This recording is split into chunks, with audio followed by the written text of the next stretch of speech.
Imagine a world where emperors prioritized poets over generals and sculptors over strategists. It sounds counterintuitive, doesn't it? Yet, for much of history, the greatest empires understood something we've nearly forgotten: that the truest form of power is not forged by swords, but shaped by stories, music, and the delicate hand of an artist carving eternity into stone. Long before our modern skyscrapers or digital kingdoms, the rulers of ancient empires asked themselves a question: what makes a civilization last? And time and again, their answer wasn't war, it was art. From the marble temples of Greece to the golden palaces of Persia, from the painted tombs of Egypt to the ink-washed scrolls of China, these empires poured their wealth and ambition into creation, not destruction. Let's begin in Mesopotamia, the cradle of civilization. Thousands of years before the first recorded battle, Sumerian artisans were crafting clay tablets covered in cuneiform script. Their kings didn't just commission fortresses, they commissioned stories, hymns, and records of wisdom. The Epic of Gilgamesh, one of the oldest known works of literature, wasn't written by a general. It was inscribed by scribes working under royal patronage, supported by rulers who believed that legacy wasn't what you conquered, it was what you remembered. In those tablets, they discovered immortality of a different kind. Armies die, words do not. Move forward 1,000 years, and the story continues along the banks of the Nile. Egypt, a land defined by its gods and its grandeur, offers perhaps the most striking example. Pharaohs could have devoted every ounce of their power to conquering distant lands. Instead, they built pyramids that reached the heavens, temples filled with vibrant murals, and sculptures that still stare at us across millennia. They weren't just monuments of ego, they were acts of devotion to beauty, to belief, to the idea that civilization's soul could be preserved through creation. The Egyptians understood that to be remembered, one must build something worthy of memory. Art was a form of immortality. The face of Nefertiti, chiseled in limestone, is still known to the world. The names of her sculptors might be lost, but their touch endures. That is the paradox of power. Those who wielded the sword are forgotten, while those who held the chisel still speak to us through time. Travel east to ancient China, where emperors sought harmony more than conquest. The Han Dynasty, flourishing more than 2,000 years ago, poured vast resources into art, literature, and philosophy. The Confucian scholars who filled the imperial courts didn't wield weapons, but words. Poetry became a tool of governance. Calligraphy, a symbol of virtue. To paint well was to think deeply. The emperor's power wasn't measured in land seized, but in culture refined. And it wasn't just beauty for beauty's sake. Art in these societies served a sacred purpose. It unified people. A song sung in a marketplace, a mural painted on a temple wall, a story told beside a fire. These were threads in the fabric of identity. Wars divide, art binds. It tells a people who they are and what they stand for. The wise rulers knew that even when borders shifted, culture endured. Consider Greece, the birthplace of philosophy, drama, and democracy. In Athens, a small city-state constantly threatened by war, leaders like Pericles poured public money into the construction of the Parthenon, the patronage of playwrights, and the festivals that celebrated human expression. While soldiers defended the walls, artists defended the spirit. Every tragedy performed in the open-air theaters of Athens was more than entertainment. It was education. The audience learned empathy through stories of heroes and gods, laughter through satire, reflection through sorrow. Pericles once said that Athens would be the school of Greece, and he was right. Not through battle, but through art. The Greeks believed that beauty was a form of truth, and truth a form of power. Even in times of conflict, they returned to the stage and the sculptor's studio, believing that art could reveal something that war never could, what it means to be human. And then came Rome, the empire of empires. Yes, Rome conquered through legions, but it ruled through art. Its emperors realized that power isn't secure through fear alone. Augustus, the first emperor, famously declared he found Rome a city of bricks and left it a city of marble. Statues, mosaics, grand architecture all spoke to a message more persuasive than the sword. Rome is eternal. Through art, they convinced generations that they belonged to something larger than themselves. Even their monuments of war were designed as art, triumphal arches, adorned with intricate carvings that told stories of victory, glory, and divine destiny. The art itself became propaganda, but it was also philosophy in marble. It asked not merely who won, but why victory mattered. Rome understood that art was the language of memory. Without it, the empire would crumble faster than its walls. In India, during the Mauryan Empire, Emperor Ashoka faced a moral reckoning. After years of bloody conquest, he looked upon the battlefield of Kalinga, littered with bodies and sorrow, and something shifted within him. The roar of victory turned into silence. Ashoka renounced war, turned to Buddhism, and redirected his empire's wealth toward art, stupas, pillars, and rock edicts carved with messages of peace, tolerance, and compassion. His transformation remains one of history's greatest moral pivots. The monuments he built weren't to glorify himself, but to to guide future generations toward harmony. Over 2,000 years later, those inscriptions still whisper the same message. Real power lies not in domination, but in enlightenment. Across the world, we find echoes of this truth. The Mayans painted their temples not with scenes of conquest, but of cosmology. The Persians built gardens meant to mirror paradise itself. The Africans of ancient Benin created bronze sculptures of exquisite craftsmanship to honor their ancestors. And in Japan, the emperors supported poets and painters who turned simplicity into spiritual depth. Everywhere we look, art emerges not as luxury, but as necessity, the heartbeat of civilization. So why did these empires choose art over war? Perhaps they realized that art outlives ambition. Empires fall, art remains. What they painted, carved, sang, or wrote became their true defense against oblivion. The Great Wall of China may stretch across the land,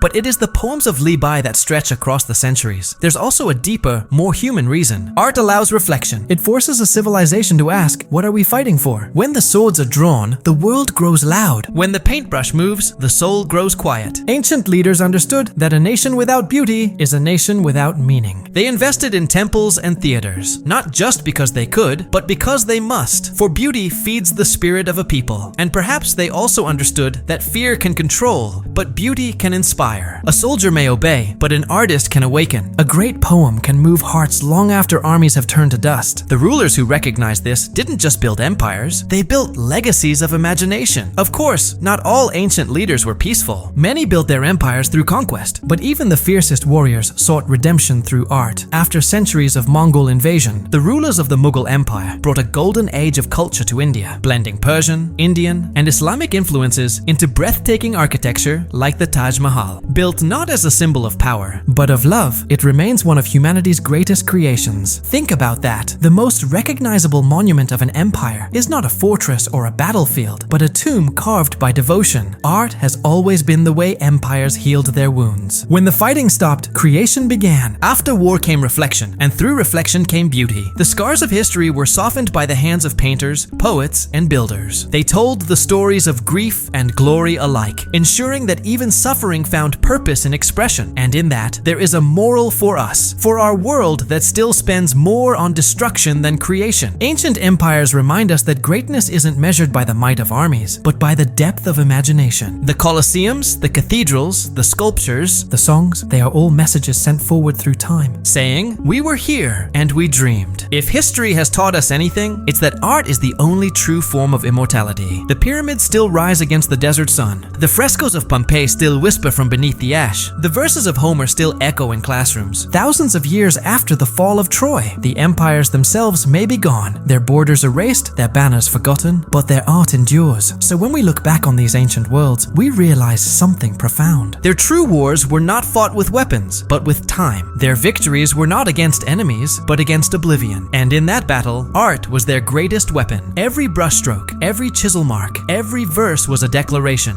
We existed, we felt, we believed. That's why ancient empires funded art, not war, because they knew that beauty was the only victory that could never be lost. And maybe, just maybe, the question isn't why they chose art, but why we've forgotten to.